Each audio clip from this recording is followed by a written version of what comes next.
ಶ್ರೀನಿವಾಸಪುರ ತಾಲೂಕಿನ VIP public ಶಾಲೆಯಲ್ಲಿ 12ನೇ ವರ್ಷದ ವಾರ್ಷಿಕೋತ್ಸವವನ್ನು ಅದ್ದೂರಿಯಾಗಿ ಆಚರಿಸಲಾಯಿತು. ಈ ಕಾರ್ಯಕ್ರಮಕ್ಕೆ ಕೋಲಾರ ಜಿಲ್ಲೆಯವರಾಗಿರುವ ಬೆಂಗಳೂರು ಪೂರ್ವ ವಲಯದ ಪ್ರಸ್ತುತ DCP Shri D Devaraj IPS ಅವರು ಮುಖ್ಯ ಅತಿಥಿಯಾಗಿ ಭಾಗವಹಿಸಿದರು. ವಿದ್ಯಾರ್ಥಿಗಳನ್ನು ಉದ್ದೇಶಿಸಿ ಮಾತನಾಡಿದ ಅವರು, ಶಿಸ್ತು, ಪರಿಶ್ರಮ ಮತ್ತು ಆತ್ಮವಿಶ್ವಾಸವೇ ಯಶಸ್ಸಿನ ಮೂಲ ಮಂತ್ರಗಳು ಎಂದು ತಿಳಿಸಿದರು. ಇಂದಿನ ವಿದ್ಯಾರ್ಥಿಗಳೇ ನಾಳೆಯ ದೇಶದ ಭವಿಷ್ಯವಾಗಿರುವುದರಿಂದ ಮೊಬೈಲ್ ಹಾಗೂ ಸಾಮಾಜಿಕ ಜಾಲತಾಣಗಳ ವ್ಯಸನದಿಂದ ದೂರವಿದ್ದು ಗುರಿಯೊಂದಿಗೆ ಜೀವನ ರೂಪಿಸಬೇಕು ಎಂದು ಸಲಹೆ ನೀಡಿದರು.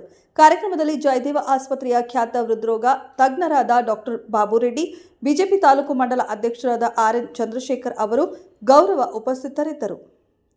ಇದೇ ಸಂದರ್ಭದಲ್ಲಿ ವಿಐಪಿ ಪಬ್ಲಿಕ್ ಶಾಲೆಯ ವ್ಯವಸ್ಥಾಪಕರಾದ ಡಾಕ್ಟರ್ ವೇಣುಗೋಪಾಲ್ ಮತ್ತು ಡಾಕ್ಟರ್ ಕವಿತಾ ವೇಣುಗೋಪಾಲ್, ಪ್ರಾಂಶುಪಾಲರಾದ ಆಸ್ಮಾ ತಬಸುಂ ಅವರು ಕಾರ್ಯಕ್ರಮದಲ್ಲಿ ಭಾಗವಹಿಸಿದರು. ವಾರ್ಷಿಕೋತ್ಸವದ ಅಂಗವಾಗಿ ಅತಿ ಹೆಚ್ಚು ಅಂಕ ಗಳಿಸಿದ ವಿದ್ಯಾರ್ಥಿಗಳನ್ನು ಗೌರವಪೂರ್ವಕವಾಗಿ ಸನ್ಮಾನಿಸಲಾಯಿತು. ಇನ್ನು ಕಾರ್ಯಕ್ರಮದಲ್ಲಿ ಮಕ್ಕಳ ಮನಮೋಹಕ ನೃತ್ಯ ಪ್ರದರ್ಶನಗಳು ಮತ್ತು ಆಕರ್ಷಕ ವೇಷಭೂಷಣಗಳು ಎಲ್ಲರ ಗಮನ ಸೆಳೆದವು. ಈ ಕಾರ್ಯಕ್ರಮದಲ್ಲಿ ವಿದ್ಯಾರ್ಥಿಗಳು, ಪೋಷಕರು ಹಾಗೂ ಎಲ್ಲಾ ಶಿಕ್ಷಕ ವೃಂದದವರು ಹಾಜರಿದ್ದರು. ಒಟ್ನಲ್ಲಿ ವಿಐಪಿ ಪಬ್ಲಿಕ್ ಶಾಲೆಯ ವಾರ್ಷಿಕೋತ್ಸವ ಅತ್ಯಂತ ಯಶಸ್ವಿಯಾಗಿ ನೆರವೇರಿತು.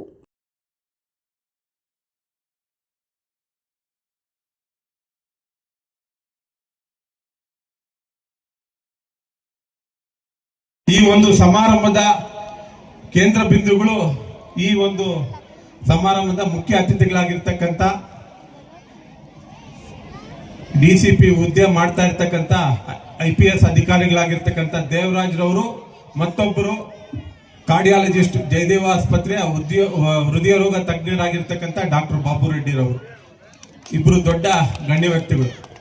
ದೇವರಾಜ್ ರವರು ನಮ್ಮ ಕೋಲಾರ ಜಿಲ್ಲೆಯವರೇ. ಒಂದು ರೈತ ಕುಟುಂಬದಲ್ಲಿ ಹುಟ್ಟಿ ಶಿಕ್ಷಕರಾಗಿ ವೃತ್ತಿ ಆರಂಭ ಮಾಡಿ ಸ್ಪರ್ಧಾತ್ಮಕ ಪರೀಕ್ಷೆ ಕಾಂಪಿಟೇಟಿವ್ ಎಕ್ಸಾಮ್ಸ್ ಅಲ್ಲಿ ಪದವಿ ಪಡೆದು ತೇರ್ಗಡೆ ಆಗಿ ಇಡೀ ರಾಜ್ಯಾದ್ಯಂತ ಪೊಲೀಸ್ ಅಧಿಕಾರಿಯಾಗಿ ನಾನಾ ಒಂದು ಜಾಗಗಳಲ್ಲಿ ಕೆಲಸ ಮಾಡಿದ್ದಾರೆ. ಇವರ ಒಂದು ಕಾರ್ಯಶೈಲಿ ಬಗ್ಗೆ ಹೇಳ್ಬೇಕು ಅಂದ್ರೆ, ಇವರು ಕೋಲಾರದಲ್ಲಿ ಒಂದು ವರ್ಷದ ಕಾಲ, ಕೇವಲ ಒಂದೇ ಒಂದು ವರ್ಷದ ಕಾಲ SP ಆಗಿ ಕೆಲಸ ಮಾಡಿದ್ರು. ಈ ಒಂದು ವರ್ಷದಲ್ಲಿ ಕೋಲಾರ ಜಿಲ್ಲಾ SP ಕಚೇರಿ ಅತ್ಯಾಧುನಿಕ ಕಾರ್ಪೊರೇಟ್ ಸ್ಟೈಲ್ ಅಲ್ಲಿ ನವೀಕರಣ ಮಾಡಿ ಇವತ್ತು ಅದು ಮಾದರಿಯಾಗಿ ನಿರ್ಮಾಣ ಮಾಡಿದ್ದಾರೆ. ಅದೇ ತರ ಇವರ ಅವಧಿಯಲ್ಲಿ ಕೋಲಾರ ಗ್ರಾಮಾಂತರ ಪೊಲೀಸ್ ಠಾಣೆ ಮತ್ತು ವೇಮಗಲ್ ಪೊಲೀಸ್ ಠಾಣೆಯಲ್ಲಿ ಗುದ್ದಲಿ ಪೂಜೆಯಿಂದ ಹಿಡಿದು ಕೇವಲ ಒಂದು ವರ್ಷದಲ್ಲಿ ಕಟ್ಟಡ ನಿರ್ಮಾಣ ಮಾಡಿ ಇಡೀ ಜಿಲ್ಲೆ ಕೊಟ್ಟಿದ್ದಾರೆ. ಅದೇ ತರ ಇವರ ಒಂದು ಅವಧಿಯಲ್ಲಿ, ಕೇವಲ ಒಂದು ವರ್ಷ ಇವರ ಕೆಲಸ ಮಾಡಿರೋದು, ಈ ಒಂದು ಅವಧಿಯಲ್ಲಿ ಕೋಲಾರ ಪ್ರೈವೇಟ್ ಬಸ್ ಸ್ಟ್ಯಾಂಡ್ ಹಿಂಭಾಗ ಇರ್ತಕ್ಕಂಥ ಏನು ಪೊಲೀಸ್ ಕ್ವಾರ್ಟರ್ಸ್, ಹಳೆಯ ಪೊಲೀಸ್ ಕ್ವಾರ್ಟರ್ನ ಕೆಡವಿ ಸುಸಜ್ಜಿತ ಒಂದು ಪೊಲೀಸ್ ಕ್ವಾರ್ಟರ್ಸ್ ನ ನಿರ್ಮಾಣ ಮಾಡಿರ್ತಕ್ಕಂಥ ಕೀರ್ತಿ ಇವ್ರಿಗೆ ಸೇರ್ತದೆ. ಅದೇ ತರ ಏನು ಪೊಲೀಸ್ನ ಒಂದು ಸಮುದಾಯದ ಒಂದು ಸಭಾಂಗಣ ಕೂಡ ಹಳೆ ಬಸ್ ಸ್ಟ್ಯಾಂಡ್ ಹಿಂದ್ಗಡೆ ನಿರ್ಮಾಣ ಮಾಡಿದ್ದಾರೆ, ಅದರ ಕೀರ್ತಿ ಕೂಡ ಇವ್ರಿಗೆ ಸೇರ್ತದೆ. ವಿಶೇಷ ಏನು ಅಂದ್ರೆ, ಕ್ಲಾಕ್ ಟವರ್ ತುಂಬಾ ವರ್ಷಗಳಿಂದ ಒಂದು ದೊಡ್ಡ ಸಮಸ್ಯೆ ಇತ್ತು. ಯಾವುದೇ ಒಂದು ಅಹಿತಕರ ಘಟನೆ ಆಗ್ದಿರಾ, ಯಾವುದೇ ಒಂದು ಸಮಸ್ಯೆ ಇಲ್ದಿರಾ ಆ ಕ್ಲಾಕ್ ಟವರ್ ವಿಷಯವನ್ನು ಕೂಡ ಇವರ ಒಂದು ಅವಧಿಯಲ್ಲಿ ಸುಮಾರು 70 ವರ್ಷಗಳ ಕಾಲದ ಒಂದು ಸಮಸ್ಯೆಯನ್ನು ಕೂಡ ಬಗೆಹರಿಸಿಕೊಟ್ಟಿರ್ತಾರೆ. ಅದೇ ತರ ಇವರು ನಮ್ಮ ಕೋಲಾರ ಜಿಲ್ಲೆಯ ಬಡ ಮಕ್ಕಳಿಗೆ ಉಪಯೋಗ ಆಗಬೇಕು ಅಂತ ಹೇಳ್ಬಿಟ್ಟು ಈ ಸಿವಿಲ್ ಸರ್ವಿಸ್ ಎಕ್ಸಾಮ್ಸು ಮತ್ತು ಕಾಂಪಿಟೇಟಿವ್ ಎಕ್ಸಾಮ್ಸು ಕೋಚಿಂಗ್ ಕೊಡುವಂತ ತನ್ನ ಪೋಷಕರ ಒಂದು ನೆನಪಿನಲ್ಲಿ ಒಂದು ಕೋಚಿಂಗ್ ಸೆಂಟರ್ನ ಓಪನ್ ಮಾಡಿ ಸಾವಿರಾರು ಬಡ ಗ್ರಾಜ್ಯುಯೇಟ್ಸ್ಗೆ ಕಾಂಪಿಟೇಟಿವ್ ಎಕ್ಸಾಮ್ಸ್ ಅಲ್ಲಿ ನಿರಂತರವಾಗಿ ಕೋಚಿಂಗ್ ಕೊಡ್ತಾ ಅವರು ಉತ್ತಮ ಒಂದು ಪರೀಕ್ಷೆನಲ್ಲಿ ಅಂಕ ಗಳಿಸಲು, ಉತ್ತಮ ಸ್ಥಾನಮಾನ ಪಡೆಯಲು ಕಾರಣಕರ್ತರಾಗಿರ್ತಾರೆ. ಅದೇ ತರ ನಮ್ಮ ಒಕ್ಕಲಿಗರ ಸಂಘದ, ಕೋಲಾರ ಜಿಲ್ಲೆ ಒಕ್ಕಲಿಗರ ಸಂಘದ ಒಂದು ಭವ್ಯ ಕಟ್ಟಡ, ಒಂದು ಕಾಂಪ್ಲೆಕ್ಸ್ ಸಂಕೀರ್ಣವನ್ನು ತುಂಬಾ ಟೆಕ್ನಾಲಜಿ ಉಪಯೋಗಿಸಿ ನಿರ್ಮಾಣ ಮಾಡಲು ಮೇಜರ್ ಪಾತ್ರ ವಹಿಸ್ತಾ ಇರ್ತಕ್ಕಂಥ ಇಂಥ ಒಬ್ಬ ಅತಿಥಿ ನಮ್ಮ ಒಂದು ಈ ಕಾರ್ಯಕ್ರಮಕ್ಕೆ ಬಂದಿರೋದು ನಮಗೆಲ್ಲ ಹೆಮ್ಮೆ ಪಡುವಂತ ವಿಷಯ. ಅವರಿಗೆ ತಮ್ಮೆಲ್ಲರ ಪರವಾಗಿ ನಾನು ಸ್ವಾಗತವನ್ನು ಬಯಸುತ್ತೇನೆ. ದೇವರ ಬಗ್ಗೆ ಏನೇನೋ ಕಲ್ಪನೆ ಇದೆ. ಬೆಳಗ್ಗೆ ಒಂದು ದೇವಸ್ಥಾನಕ್ಕೆ ಹೋಗ್ತಾರೆ, ನಾಮ ಇಟ್ಕೊಳ್ತಾರೆ, ಮಧ್ಯಾಹ್ನ ಇನ್ನೊಂದು ದೇವಸ್ಥಾನಕ್ಕೆ ಹೋಗ್ತಾರೆ, ವಿಭೂತಿ ಇಟ್ಕೊಳ್ತಾರೆ, ರಾತ್ರಿ ಒಂದು ದೇವಸ್ಥಾನಕ್ಕೆ ಹೋಗ್ತಾರೆ, ಕುಂಕುಮ ಇಟ್ಕೊಳ್ತಾರೆ ಅಲ್ವಾ? ದಿನಕ್ಕೆ 3-4 ದೇವಸ್ಥಾನಕ್ಕೆ ಹೋಗುವಂತ ಜನನ ನಾವು ನೋಡಿದೀವಿ ನಮ್ಮ ಸುತ್ತಮುತ್ತಲು. ಆದ್ರೂ ನಾವು ಅನ್ಕೊಂಡಿದ್ದ ಕೆಲಸ ಆಗೋದಿಲ್ಲ, ನಾವು ಬಯಸಿದ್ದು ನಮಗೆ ಸಿಗೋದಿಲ್ಲ. ಬಹಳಷ್ಟು ಜನದ ಮುಂದೆ ಪ್ರಶ್ನೆ ಇರಬೇಕು. ಶನಿವಾರ ಉಪವಾಸ ಮಾಡ್ತೀವಿ, ಸೋಮವಾರ ಉಪವಾಸ ಮಾಡ್ತೀವಿ, ಮಂಗಳವಾರ ಮಾಂಸ ತಿನ್ನೋದಿಲ್ಲ, ಗುರುವಾರ ಮಾಂಸ ತಿನ್ನೋದಿಲ್ಲ, ಆದ್ರೂ ಒಳ್ಳೇದಾಗ್ತಾ ಇಲ್ಲ ಅಂತ ಬಹಳಷ್ಟು ಜನ ನಿಮ್ಮ ಮುಂದೆ ಪ್ರಶ್ನೆ ಬಂದಿರಬೇಕು. ಆ ಪ್ರಶ್ನೆ ಯಾರ್ಯಾರಿಗೆ ಬಂದಿದೆ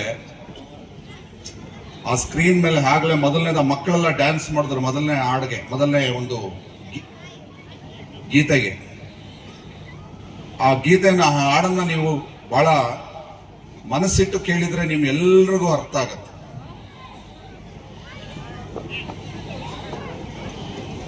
ಕನಕದಾಸರು ಹೇಳಿದ್ದಾರೆ,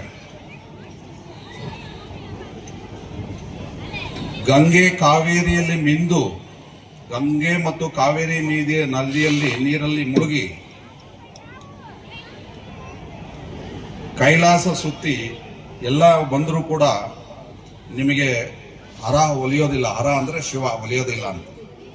ಯಾಕೆ ಒಲಿಯೋದಿಲ್ಲ ಅಂದ್ರೆ ನಿಮ್ಮ ಮನಸ್ಸು ಪರಿಶುದ್ಧವಾಗಿರಬೇಕು. ನಿಮ್ಮ ಮನಸ್ಸು ಬಹಳ ಪರಿಶುದ್ಧವಾಗಿರಬೇಕು, ಏನು ಕಲ್ಮಶ ಇರ್ಬೋದು. ಆಗ ಮಾತ್ರ ನಿಮಗೆ ಹರ ಒಲಿತಾನೆ, ಶಿವ ಒಲಿತಾನೆ.